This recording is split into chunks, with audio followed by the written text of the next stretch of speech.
Did vote, yes. I see. Yes. So you see, you've got 3 children, haven't you? Yes. And from an early age, they have to be taught about the structure of our society, our council, our structure. Now, this all falls in with the governance of our community. Now, the diversity and the racism and the cohesion, see how they're all interconnected? Mm-hmm. Be part of the system. If you're out of the fence and you're making a lot of noise, then your activism, making that noise, will not be effective. Yes? Yes. You have to fight from within, of course. Yeah. And it could be small changes. You make small changes, but over time, small changes will have an effect. You got to remember, like just to give you an example of the United States, I was listening. Although it was a democratic country from about 1825 or so. Actually, the first act, it's called the Templeton Act, a member of Congress at the time. It was not until 1881 that there comes an act of Congress whereby they said at least 10% of the jobs should go based on competence and not based on party allegiance or cronism or friendship. So before, it was, the jobs and the positions were given to, the friends of the party that wins. So it's like, whoever wins the war gets the spoils. So you're talking here from a very, very early period, the concept of cronyism, the concept of tokenism and selection, right? This problem is still here today, is it? I think so, to some extent. I mean, it's still present. They call it clientelism. Now, nowadays, I feel, do you think that racism has become a social media trend over the last few years? We've had issues of racism the 50 years I've been in this country, right? And each decade we have had the cure has been an antibiotic. Mm. Yes? And we've had various reports. Why does an incident have to happen before we start creating another report, which takes up to 2 years to come to print? So all of you at home, you can do your research and find out how many reports have come forward in the last 50 years. If we started in 1970s, all the decades right up to 1921, and how many reports have come forward? So what has been the fix? Do you think that the fix has been an antibiotic? I don't think so. We're there yet. Yeah. I think there is issues. I was actually listening Radio 4 yesterday, and there was a musician from South Africa. His name was Leon Bosch, and he was giving his story. He was a double bassist, and he worked for different companies in London. He performed in various places, including the Royal Albert Tour, and he was explaining how racist, some of the places he worked at were to him. And the head of the Royal Albert Hall came out and expressed his sadness and his disgust that these things were happening. He was a very, very talented musician. So, and he was telling his story on Radio 4. Of course, that is in South Africa, right? I'm concerned here about England right now. In England, yes. It was in England this happened, yeah? Exactly, yes. Now, racism today has been spoken about openly today as it was before, but still we have racism, right? Now, I think we'll continue to have it. Why does BLM, Black Lives Matter, have to have been created? Or the incident that happened in the USA, Michael Holding, then he made it very emotional. Michael Holding is one of the cricketing greats from West Indies. And following that, money started flowing into the black cricket environment. Loads of money. Now, why these knee-jerk reactions that the incident has have to happen and the cure is some custard cream biscuits, to to do this, what we call a knee-jerk reaction. What are your comments on that? I think racism is an issue that will remain because we have to understand why people are racist. And I think perhaps we need to look at historically at how we've evolved. We're not much different than the animal kingdom. So we've evolved from being an animal. And I think what's happened is that we naturally want to be together. And we would think that anybody who comes in from the outside as potentially being a danger. That's the kind of like the natural way that we behave. But, we've evolved into much bigger brains and much more powerful reasoning than other animals. So, you ask yourself, well, why is it still happening, And I think people just need to be educated more. Of course. Diversity is powerful. Is it more education? Certainly, I agree on that. Culture rather than skin color or race, right? These are the issues we are discussing throughout the country. We talk about diversity, we talk about cohesion, we talk about UBT, unconscious bias, training required. And we are 50 years on. We've been here that long. Say, let's actively, from the 70s right up to now, half a century, and we're still discussing the same issues we were discussing in pre-1970, in the 60s. Yeah, look, when I came and been to school here in this country, I felt a little bit of racism. But, you got to think, well, how do you deal with it? You can either sort of like fall prey into it, or you can just fight it back. Does racism create a wider divide amongst people? Yes, it can, of course. And then... and be made into tribes and nations so that you get to know each other. This is the key. Of course, this is a deep subject to discuss here in a 1 hour program on Haj Radio. You are listening to right now, you're listening to Zed on the DriveTime on Haj Radio. Give us a call, give us your views. Maybe you've had some experiences, and talk to us on 0116 4822 086. And our SMS is 077 488 55055. Somebody is calling me right now on my phone. Hello, brother. How are you? Well, you're calling me. You got to call me on the landline, not on my phone, because it's difficult. But try. Let's have a go.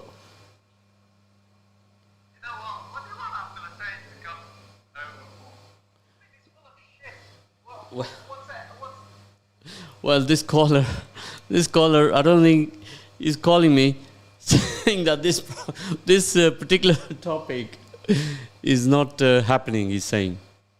Right? He has very strong views on it. Well, let's hear his views. Why doesn't he call? The thing is, he's got to call the studio line, and he's calling me on my phone number. Right? So I've got to ask you, brother, to call the studio line on 0116 4822 086, or you can call on the SMS 077 488 55055. Then we can talk to him. Of course, yeah. Yeah? If he's got some interesting points, we're happy to listen. we can debate with him, no problem. We are here to listen to everybody. So as now, long as it's polite conversation. Listen. Of course, that's people get emotional very quickly, and then they don't know. And so on. So, now, do you think racism has become a social media trend over time? Inevitably, because as more people use social media, so they're going to voice their views on social media. It's given a platform for everybody to air their views, which I think is a positive thing. I think before we were passive, receiving the information, and if we were to be active, maybe sort of through protest or through writing letters and emails. But now everybody can voice their views just by picking up their phone, either doing a Twitter feed or posting something on Instagram. So it's become very, very simple, open, and democratic for everybody to air their views and to make an impact. Of course, now I'm going to talk to you about this incident we had with a huge racist backlash with 3 really up and coming, exciting young players. Now, they were black, Rashford. Now, do I remember Rashford for his brilliance?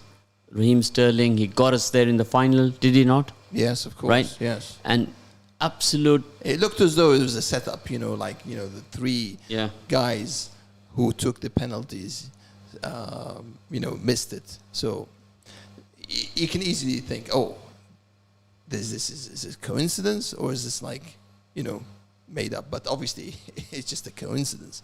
But some people would read more into it, and they try to make something out of it. I think, people who have those kind of racist views are bound. Of course, what happens now, what we saw there takes us back 10 years. So a lot of people in the community all over the country are doing some wonderful work in the community in terms of cohesion, diversity, and working together as a team. Then you have that incident happens, and then everything flares up, and we are going backwards. Should we be going backwards? We should be learning from yesterday to make it good today and even better tomorrow for our children and our grandchildren. How are we going to create the right foundation for them?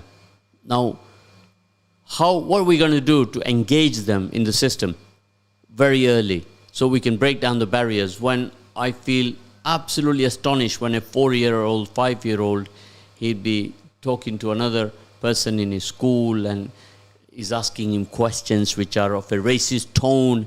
And if it starts like that at the age of 4 and 5, where is he going to be at the age of 8 and then 15 and 21? Listen, I think, as I said before, in schools there is a requirement for diversity. So it's the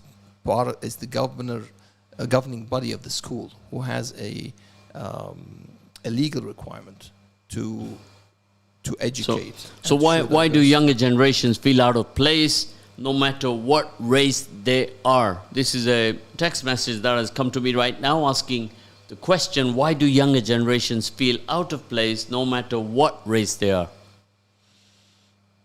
Interesting question. There could be many reasons why they would feel out of place, So we'd like to hear the listeners' views as well, if somebody calls in. Of course, does racism come with age and influence? I think the older that one gets, the less racist one becomes, I would think, because life is an experience. As people become more experienced in life and they become more open, they become, as they meet more people, the antidote to racism is for people to meet others from other cultures and to see that they are just normal human beings like them. So do you feel that at the moment what we have seen over many decades is the antibiotic and the knee-jerk responses? To some extent, yes. I see. So we need to discuss more and get to the root cause and deal with that, It's very much like going to a dentist and you have to do a root canal. Until you do that, you're in pain and you get the antibiotic. So that is what the explanation is of antibiotic, right? It's a temporary fix. Long term, the toothache comes back again and either you extract it or you fix it with doing a root canal or whatever else that needs doing. I'm not a dentist, I'm not an optician. I'm Zed from the DriveTime. You're listening to Haj Radio right now on the DriveTime. Our number is 0116 4822 and our SMS and WhatsApp is 077 488 55055. So do send a text message or a WhatsApp or even call in and give us your views about how we're going to go forward to create a better, stronger community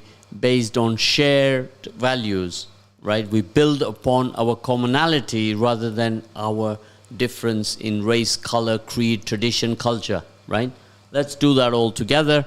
And there is a lot of work to do, and we got to start doing this work sooner than later. Of course, we did start it 60 years ago, but people get older, the work gets left behind. So that happens because there's no sustainability, Brother Hussein. Of course, and people like, they bring new ideas, fresh ideas. If you've come from diverse communities, it's what they call new blood.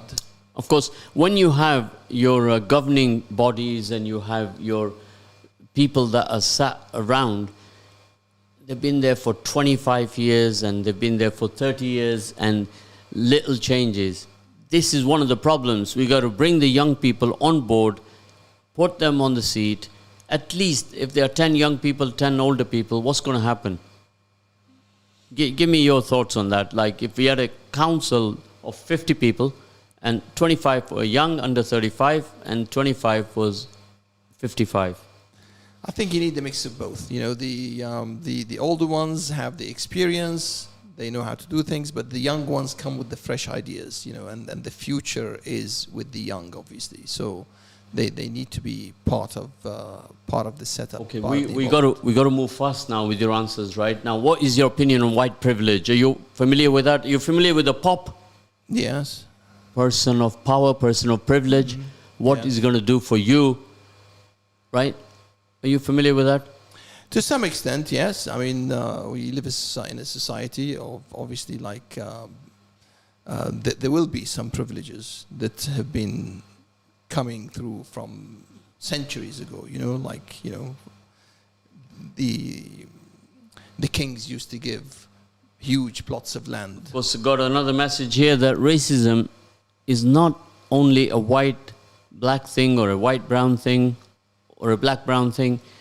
The racism of cultures and tribes and sects and religions, that is a problem as well. It is, as I said before, we are here to get to know each other. Yeah?